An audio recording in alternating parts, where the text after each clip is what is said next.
تھے ہمیں ایک تیرے مارکا آراؤں میں، خشکیوں میں کبھی لڑتے کبھی دریاؤں میں، دی اذانیں کبھی یورپ کے کلیساؤں میں، کبھی افریقہ کے تپتے ہوئے صحراؤں میں، شان آنکھوں میں نہ جچتی تھی جہاں داروں کی، کلمہ پڑھتے تھے ہم چھاؤں میں تلواروں کی، تجھ سے سرکش ہوا کوئی تو بگڑ جاتے تھے، تیغ کیا چیز ہم توپ سے لڑ جاتے تھے، نقش توحید کا ہر دل پہ بٹھایا ہم نے، زیر خنجر بھی یہ پیغام سنایا ہم نے۔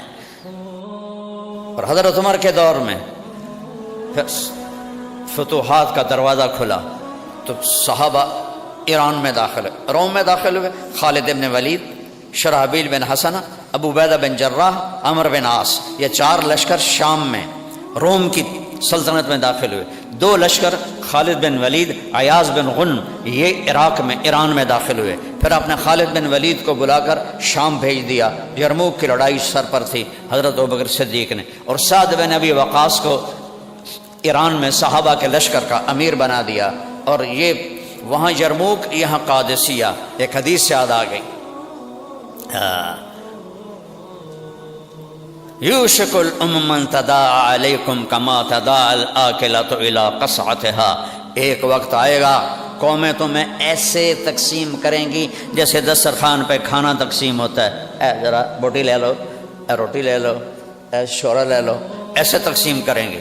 تو صحابہ نے کہا یا رسول اللہ او من قلۃ نحن یومئذ، ہم تھوڑے ہوں گے؟ کہا نہیں، انتم یومئذ کثیر، تم بہت زیادہ ہوگے، 57 ملک، ولکنکم غثاء کا غثاء السیل، تم ایسے ہوگے جیسے پانی کے اوپر جھاگ ہوتی ہے، طوفانی پانی، ابھی آیا تھا نا سیلاب، یہاں راوی میں بھی، اوپر جھاگ چل رہی ہے اور تن کے لکڑیاں چل رہی ہیں، کہ تم ایسے ہوگے، پانی کے بہاؤ کے سامنے تم بلبلوں کی طرح ہوں گے۔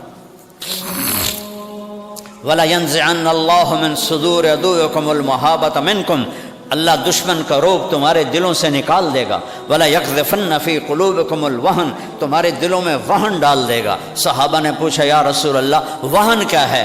آپ نے کہا دنیا سے محبت کرو گے، موت سے نفرت کرو گے، حب الدنیا و کراہیت الموت۔ اور خالد بن ولید نے روم کے سردار کو للکار کر کہا تھا میرے ساتھ وہ لوگ ہیں جنہیں موت سے ایسے پیار ہے جیسے تمہیں زندگی سے پیار ہے، جنہیں موت سے ایسے پیار ہے جیسے تمہیں شراب سے پیار ہے۔ ان میں وہ طلحہ کہنے لگا یہ کیا بات ہے کہ ہم ہیں بھی زیادہ، پھر بھی ہم مر رہے ہیں، شکست ہو رہی، اور وہ تھوڑے سے ہیں اور ہمیں دبا رہے ہیں۔ تو اس کے سردار نے کہا کہ بات یہ ہے، یہ جو سامنے ہے نا، ان میں ہر آدمی یہ چاہتا ہے پہلے میں قتل ہو جاواں، میرا ساتھی بعد وچ قتل ہوئے، تو ساڈے جو ہر کوئی آندا پہلے ایندا بیڑا بڈھے پیچھے میں جاواں، وہ ہر ایک مرنے کے لیے دوسرے سے پہلے تیار ہے، ہم میں سے ہر ایک دوسرے کو مروانے کے لیے تیار ہے، تو میں نے شکست کیسے دے سکتے ہیں، کیسے دے سکتے ہیں؟ تو قادسیہ کا میدان سجا، صحابہ کی تعداد ٹوٹل 30,000 اور ایرانیوں کا لشکر 1,20,000، کوئی جوڑ بنتا ہے؟ تو حضرت سعد بن ابی وقاص نے ایران کے بادشاہ کے پاس وفد بھیجا، حضرت نعمان بن مقرن، حضرت مغیرہ بن شعبہ اور حضرت عاصم بن عمر تمیمی رضی اللہ تعالیٰ عنہ، ان کو بھیجا۔ تو یزدگرد نے پوچھا تم ہمارے پاس کیا کرنے آئے ہو؟ تمہیں بھوک نے ستایا ہے تو سب کو میں پیسے بھی دیتا ہوں، کپڑے بھی دیتا ہوں، تمہاری خوراک کا بھی انتظام کرتا ہوں، اور تم واپس جاؤ، کیا کرنے آئے ہو یہاں؟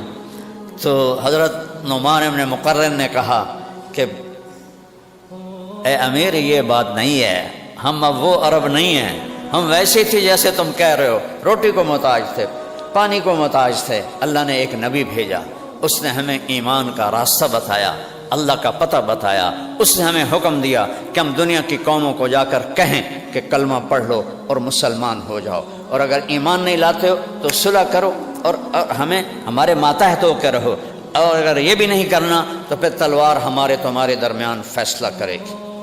تو یزدگرد کہنے لگا تم لوگ مجھے کہہ رہے ہو تلوار فیصلہ کرے گی، تمہاری اوقات کیا ہے؟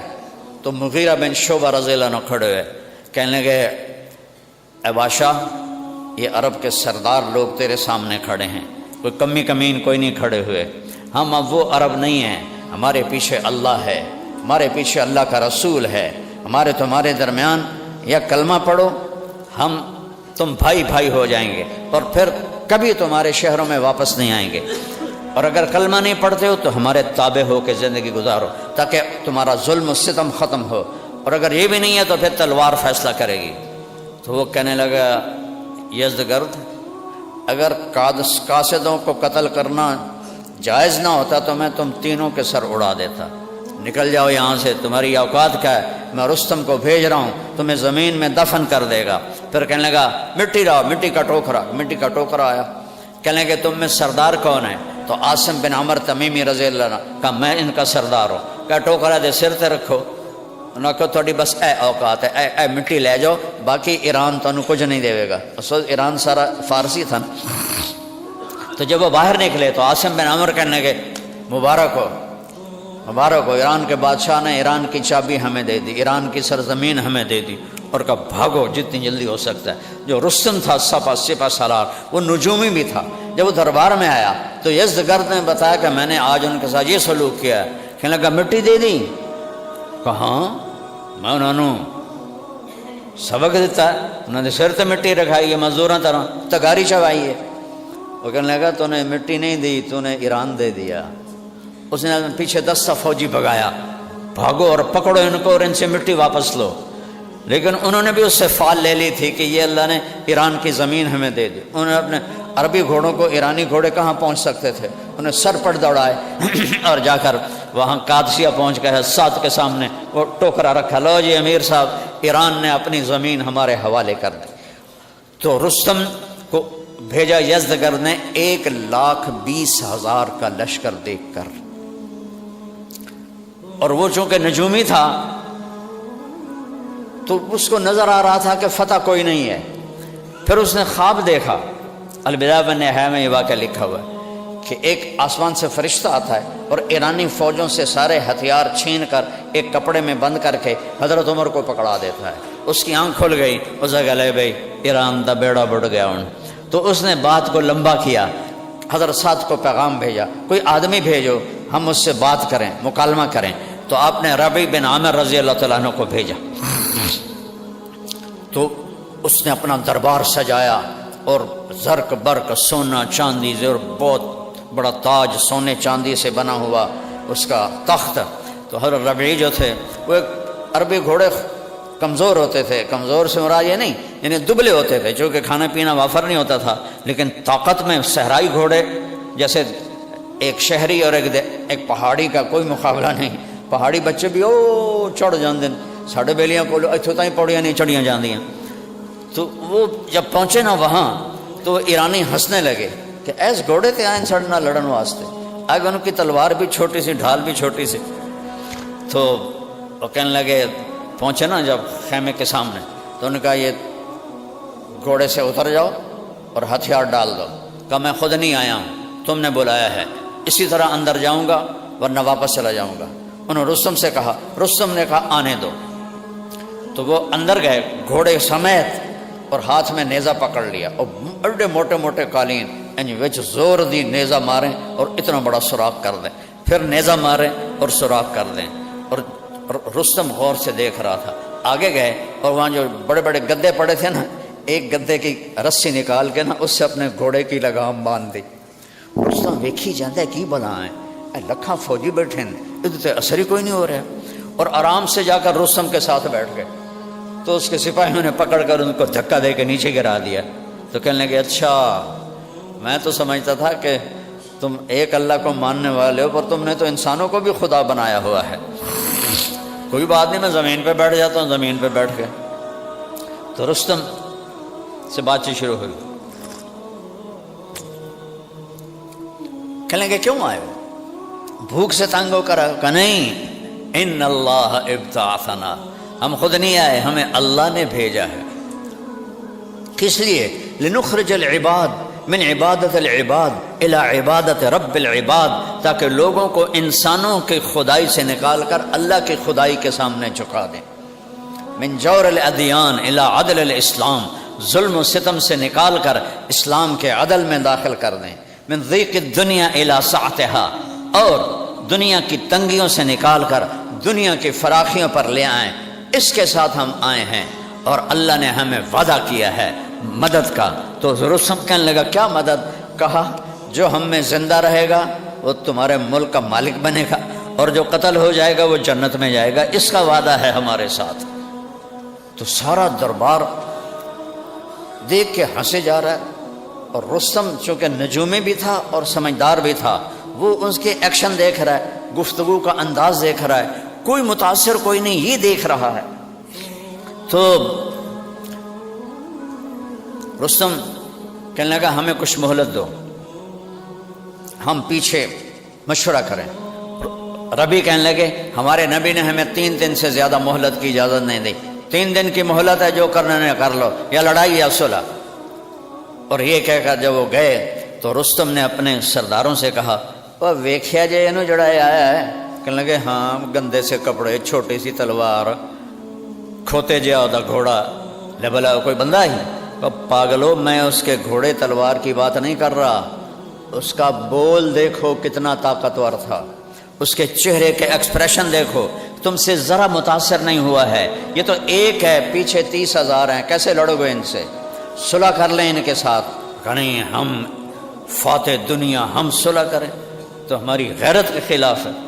تو اگلے دن رستم نے کہا دوبارہ آدمی بھیجو، تو اس دن مغیرہ بن شعبہ رضی اللہ عنہ گئے، تو انہوں نے پھر وہی بات دہرائی۔ کہا تمہاری کیا دعوت ہے؟ کہ ہماری دعوت ہے کہ اللہ ایک ہے، اس ایک کی بندگی کرو۔ رستم کہنے لگا یہ تو بڑی اچھی بات ہے، اور کیا ہے؟ اور یہ ہے کہ یہ پتھروں کی پوجا چھوڑ دو، کہ یہ بت ہیں کوئی نفع نقصان نہیں دیتے۔ کہنے لگا یہ بھی بڑی اچھی بات ہے۔ اور کوئی؟ اور کہا کہ یہ جو آگ کی پوجا ہے، یہ آگ بھی تمہارے ہاتھوں سے جلتی ہے، بجھتی ہے، ایک اللہ کے آگے سر جھکاؤ۔ رستم کہنے لگا یہ بھی بڑی اچھی بات ہے۔ کوئی اور؟ کہا پھر اللہ کی بندگی کرو اور انسانوں میں عدل اور انصاف کرو۔ کہ یہ بھی بڑی اچھی بات ہے۔ کوئی اور؟ کہ بس یہ ہماری دعوت ہے، قبول کر لو تو ہم تم بھائی ہیں۔ اس نے کہا اگر ہم قبول کر لیں تو پھر؟ کہا پھر ہم کبھی لوٹ کے تمہارے ملک نہیں آئیں گے، سوائے تجارت کے اور سوائے تمہیں دین سکھانے کے، ہمیں تمہارا ملک نہیں چاہیے، تم کلمہ پڑھ لو، ہم تم بھائی بھائی ہیں۔ تو رستم نے کہا ٹھیک ہے، واپس گئے۔ پھر انہیں بلایا اپنے سرداروں کو، اوے بلاواں ہی نے انہاں دے نال نہ لڑو، نہ لڑو، یا انہاں دا کلمہ پڑھ لو یا صلح کر لو۔ کہ ہم نے دنیا فتح کی، روم کے کو ناکوں چنے چبوا دیے، ہم ان بدوؤں سے ڈر جائیں؟ تمہارا اپنا دماغ خراب ہے، ہم کل ان کو زمین میں دفن کر دیں گے۔ ہائے ہائے، حضرت سعد بن ابی وقاص ان دنوں بیمار تھے، ان کو شٹیکا کا درد تھا، وہ لڑ نہیں سکتے تھے، تو ایک قلعے کی چھت پہ بیٹھے ہوئے تھے۔ خالد بن عرفہ رضی اللہ عنہ کو انہوں نے لشکر کا امیر بنایا، اور رائٹ سائڈ کی جو لگام ہے وہ جریر بن عبداللہ رضی اللہ عنہ کو البجلی، اور لیفٹ سائڈ پہ انہوں نے قیس بن مکشوح رضی اللہ تعالیٰ عنہ کو مقرر کیا۔ ان 3 حصوں میں لشکر تقسیم کیا، اور وہ ہاتھی لے کر آئے۔ صحابہ کے گھوڑے ہاتھی دیکھے ہوئے نہیں تھے، تو گھوڑے بدکنے لگے، اور اس دن لڑائی جو ہے نا وہ پانسا ایرانیوں کا بھاری رہا۔ تو اگلے دن حضرت قعقاع بن عمر تمیمی رضی اللہ تعالیٰ عنہ نے کیا کیا؟ انہوں نے اونٹوں کو کالی چادریں پہنا دی، اونٹوں پر ایسے کھڑے کر کے نا بانس، ان کو کالی چادریں پہنا دی۔ اب اونٹ کا قد تو ہاتھی سے بڑا ہوتا ہے، ویسے چھوٹا ہوتا ہے، اور ان اونٹوں کو آگے جو ہانکا تو ہاتھیوں نے جب دیکھا کالی بلاموں کوئی آ رہی ہیں، وہ پیچھے ہٹنا شروع ہو گئے۔ تو قعقاع بن عمر نے فرمایا ہاتھیوں کی آنکھوں میں تیر مارو۔ تو صحابہ عرب جیسا تیر انداز کوئی نہیں تھا، تو انہوں نے تاک تاک ان کی آنکھوں میں تیر مارے۔ جب ان کی آنکھوں میں تیر لگے انہوں نے پلٹ کے پیچھے بھاگنا شروع کر دیا۔ تو اس دن پانسا پلٹ کے مسلمانوں کے حق میں چلا گیا۔ یہ دوسرا دن تھا، جنگ کا تیسرا دن آیا۔ 30,000 اور 1,20,000 ہے کوئی جوڑ؟ تو اس دن ایرانیوں کا پلہ بھاری ہو گیا۔ ایک صحابی ہیں ابو محجن ثقفی رضی اللہ تعالیٰ عنہ، یہ بہت بڑے صحابی ہیں، پر شراب کی عادت نہیں چھوٹی ان سے۔ کئی دفعہ ان کو حد لگی، کوڑے لگے، پھر پینا شروع کر دیتے تھے۔ تو حضرت سعد نے حضرت عمر کو لکھا کہ میں ابو محجن کا کیا کروں؟ کہا اس کو قید میں رکھو، جب تک توبہ نہ کرے اس کو چھوڑو نہیں۔ تو انہوں نے ان کو وہی اسی قلعے کے نیچے کمرے میں بند کر دیا۔ ایرانی کا پلہ بھاری ہونے لگا تو ابو محجن تڑپ رہے کمرے میں کہ یا اللہ میں کیا کروں۔ تو حضرت سعد کی بیگم سلمہ ان کا گزر ہوا، کہنے لگے سلمہ یہ میرے بیڑیاں کھول دے اور مجھے گھوڑا اور تلوار دے دے، اگر میں شہید ہو گیا تو تھوڑی جان چھٹ گئی،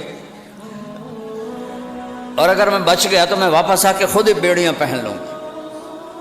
تو وہ کہنے لگی اگر سعد کو پتہ چلا تو مجھ پر ناراض ہوں گے، اور آگے چل پڑیں۔ تو انہوں نے شعر پڑھا، کفا حزنا ان تلتقی الخیل بالقنا اترک مشدودا علی وثاقیا، میرے درد کے لیے یہی کافی ہے کہ سامنے حق و باطل ٹکرا رہے ہیں اور میں بیڑیوں میں بند پڑا ہوا ہوں۔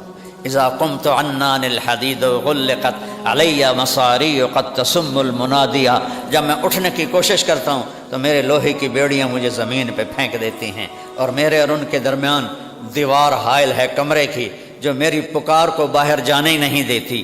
جب یہ شعر حضرت سلمہ نے سنے تو ان کو رحم آ گیا، وہ واپس آئیں، انہوں نے دروازہ کھولا، اس کی بیڑیاں کھولی اور حضرت سعد کا گھوڑا دے دیا، اپنے خامند کا تلوار دے دی۔ انہوں نے کپڑے سے نہ اپنا منہ چھپا لیا، اور مسلمان یوں ہو رہے تھے اور ایرانی یہاں آ گئے تھے، اور یہ شخص اللہ سے کیا لو تھی، دیکھو وہ انسان ہی نہیں جس سے خطا نہ ہو، خطا سے پاک صرف نبی ہوتا ہے اور کوئی نہیں ہوتا۔ شراب کے عادی ہیں اور نکلے ہیں تکبیر پڑھتے ہوئے، اور ایک طرف سے جو اس اللہ کے بندے نے حملہ کیا ہے کلی ذات، اس نے ایرانیوں کی صف میں کھلبلی مچ گئی، اور سارے ایرانی پریشان ہے کہ بلا آ گئی، جیسے بجلی چمکتی ہے ایسے وہ چمک رہے تھے، ادھر ادھر ادھر ادھر۔ اور صحابہ چونکہ چہرہ چھپا ہوا تھا تو کہہ رہے اے بندہ تھا لگتا نہیں کوئی فرشتہ اللہ نے انسانی شکل میں اتار دیا ہے۔ کبھی رائٹ پہ حملہ کرتے، پھر لیفٹ پہ حملہ کرتے، پھر وہاں سے رائٹ پر آتے، پھر وہاں سے لیفٹ پر جاتے۔ ایک جب اللہ ساتھ ہو نا تو وہ ایک نہیں ہوتا، وہ دعا اللہ ہوں ہے۔ کلا ابو محجن ہوں تو کسی ایرانی دا سر لا دے ہے، پچھو اللہ کھلوتا ہوا کنڈ دے۔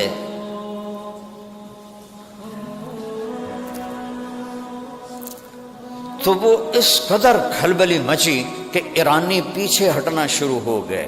ایک بندے نے ایران کے لشکر کے زور کو توڑ دیا، اور جو ہی ان کا زور ٹوٹا اور وہ پیچھے ہٹے تو انہوں نے اچھا حضرت سعد بن ابی وقاص اوپر بیٹھے ہوئے دیکھ رہے ہیں، کہنے لگے اے کون ہے بندہ چونکہ چہرہ چھپا ہوا ہے، غور کر کے کہنے لگے اے گھوڑا تو میرا لگتا ہے پر وہ تو استبلج کھلوتا ہے، اور حملے دا انداز ابو محجن دا ہے، وہ جیلج پہ ہے، تو یہ کون ہے؟ تو پریشان ہو کر دیکھ رہے ہیں کہ الجولت جولت فرس، گھوڑے کی جو چھلانگ ہے وہ میرے گھوڑے جیسی ہے، وہ سولت سولت ابی محجن، اور حملے کا انداز ابو محجن کا ہے، وہ قید میں ہے، گھوڑا میرا استبل میں ہے۔ یہ کیا بلا ہے جس نے پورے ایران کے لشکر 1,20,000 نو ایک بندہ گھما دے وے، اے اللہ کے بغیر ہو سکتا ہے؟ کوئی توپ تو نہیں تھی، کوئی ایٹم بم تو نہیں تھا، پیچھے اللہ تھا۔ اللہ ان ینصرکم اللہ فلا غالب لکم، اور میں تمہاری مدد کروں تو کوئی غالب نہیں آ سکتا۔ آج اللہ تو ہم نے ناراض کر دیا، اللہ تو کہتا میں حاضر ہوں، پیچھے اللہ ہے۔ تو جب وہ ایرانی لشکر پیچھے ہٹا تو یہ واپس آئے اور بیڑیاں باندھ کے بیٹھ گئے۔ شام کو حضرت سعد کے خیمے میں سارے جو امیر لشکر خالد بن عرفہ، قیس بن مکشو اور جریر بن عبداللہ اور بڑے نعمان بن مقرن، یہ بڑے بڑے جو تھے، مغیرہ بن شعبہ، یہ سارے اکٹھے ہوئے، کہنے لگے یار پتہ نہیں وہ کون تھا جو آیا، چہرہ تو نظر آیا نہیں لیکن اس نے پوری جنگ کا پانسا پلٹ دیا۔ اب کسی کو سمجھ میں نہیں آیا، سارے پھر یہی کہنے لگے لگتا اللہ نے کسی کے ذریعے ہماری مدد کی، اور یہ کہہ کر اٹھ گئے۔ تو پھر حضرت سلمہ خیمے میں داخل ہوئیں اور حضرت سعد سے پوچھنے لگی آج جنگ کا کیا حال رہا؟ تو کہنے لگے آج تو اللہ نے کسی فرشتے کے ذریعے ہماری مدد کی۔ پھر تھوڑی دیر بعد کہنے لگے ویسے ایک بات کہوں سلمہ، اگر میرا گھوڑا استبل میں نہ ہوتا تو مجھے لگتا تھا گھوڑا میرا ہے، اور ابو محجن قید میں نہ ہوتا تو مجھے لگتا تھا حملے کا انداز ابو محجن کا ہے، لیکن پتہ نہیں کون تھا۔ تو حضرت سلمہ کہنے لگی حاضر، اگر آپ مجھے معاف کریں تو میں ایک بات کہوں؟ کہنے ہاں ہاں کہو۔ کہا وہ گھوڑا آپ کا تھا اور وہ ابو محجن تھا۔ کبھی ہم بھی تم میں بچاہت تھی. کہنے لگا وہ کیسے؟ کہ میں گزری تو اس نے مجھے کہا مجھے چھوڑ دو. میں نے چھوڑا نہیں، اس نے شعر پڑھے، میرا دل نرم ہو گیا، میں نے چھوڑ دیا. یہ سارا کمال ابو محجن کا ہے. فرمایا ابھی بلاؤ ابھی بلاؤ. ابو محجن کو بیڑیاں کھول کے بلایا گیا. آپ نے گلے لگایا، ماتھا چومک. ابو محجن آج کے بعد جو مرضی کر، تو آزاد ہے، تجھے کوئی سزا نہیں ہے. کہا پھر میری بھی آج کے بعد شراب سے پکی توبہ ہے. پہلے میں اس لیے شروع کر دیتا تھا کہ لوگ کہیں گے کوڑوں کے ڈر سے اس نے شراب چھوڑی، تو میں پھر شروع کر دیتا تھا. اب آپ نے مجھے معاف کیا تو میری بھی توبہ ہے. 4 دن یہ جنگ چلی تو میرے رب کا غیبی نظام چلا. چوتھی رات جب لشکر الگ ہونے لگا تو قعقاع بن عمر رضی اللہ تعالیٰ عنہ نے تکبیر پڑھ کے دوبارہ حملہ کر دیا ایرانیوں پر. اندھیری رات میں پیچھے صحابہ نے بھی کر دیا، ایرانی بھی آگے. ساری رات لڑائی ہوتی رہی. دن کو چلی، شام کو رک جاتی تھی. قعقاع بن عمر کی تکبیر پر صحابہ کو جوش آیا، انہوں نے دوبارہ حملہ کر دی. بھوکے پیاسے سارے دن، اے نہیں کہ کوئی ٹھوٹ ٹھا ٹھا کر دے پین. 20-20 کلو کی تلواریں ہیں، ایک ایک من کی تلواریں ہیں، اور اوپر لوہے کے لباس ہیں. جسے سارا دن لڑے، شام کو واپس ہونے لگے، پھر ایمان نے اٹھایا اور ٹکرا گئے. صبح تک جنگ جاری رہی. پھر صبح کے وقت ایک خوفناک آندھی چلی صحابہ کی طرف سے ایرانی لشکر پر. صحابہ پہ کوئی اثر نہیں ہو رہا. تو کبھی اللہ کے جاری تو لگاؤ، پھر دیکھو کیسے آتا ہے. ہوا چلی، آندھی، اور وہ آندھی صحابہ کو کچھ بھی نہیں کہہ رہی، اور ایرانیوں کے خیمے اکھڑ رہے ہیں، اور مٹی اور گرد و غبار. اور رستم کا جو تخت تھا نا، وہ اس کا خیمہ بھی اڑ گیا اور تخت بھی الٹ گیا. تو رستم نے اس کی فال لی کہ کم خراب ہو گیا. اس نے دوڑ لگائی اور دریا کی طرف بھاگا. فرات، دریا فرات کے کنارے جنگ تھی. تو ایک صحابی ہیں ہلال ابن علقمہ تمیمی رضی اللہ تعالیٰ عنہ، نوجوان. انہوں نے دیکھا کہ کوئی بڑے لشپش والا کوئی آدمی بھاگا جا رہا ہے. انہوں نے کہا کوئی اہم آدمی لگتا ہے. ان کو نہیں پتا یہ رستم ہے. انہوں نے پیچھے دوڑ لاتی. رستم نے پیچھے دیکھا تو انہیں تیر مارا. وہ چونکہ وہ بھاگ رہا تھا، تیر یہاں کہیں لگنے کے پیر پہ لگا. پیر پہ لگا تو انہوں نے آگے چھلانگ لگائی اور جا کر اس کا گربان پکڑا، ٹک، تلوار. او سر ادھر گیا، وہ ادھر گیا. جب اس نے سر اٹھایا تو یہ تو رستم ہے. انہوں نے کہا میں نے رستم کو مار دیا. یہ کہنا تھا تو ایرانیوں دی بھگدڑ شروع ہو گئی. کوئی دریا میں ڈوب کے مرے، کوئی بھاگ کے مرے، کوئی ادھر گئے، کوئی ادھر گئے. اسی طرح ان ینصرکم اللہ فلا غالب لکم، اگر میں تمہاری مدد کروں تم پہ کوئی غالب نہیں آ سکتا. آگے مدائن پھر کبھی وہ سناؤں گا، چھوٹا سا سنا دیتا ہوں.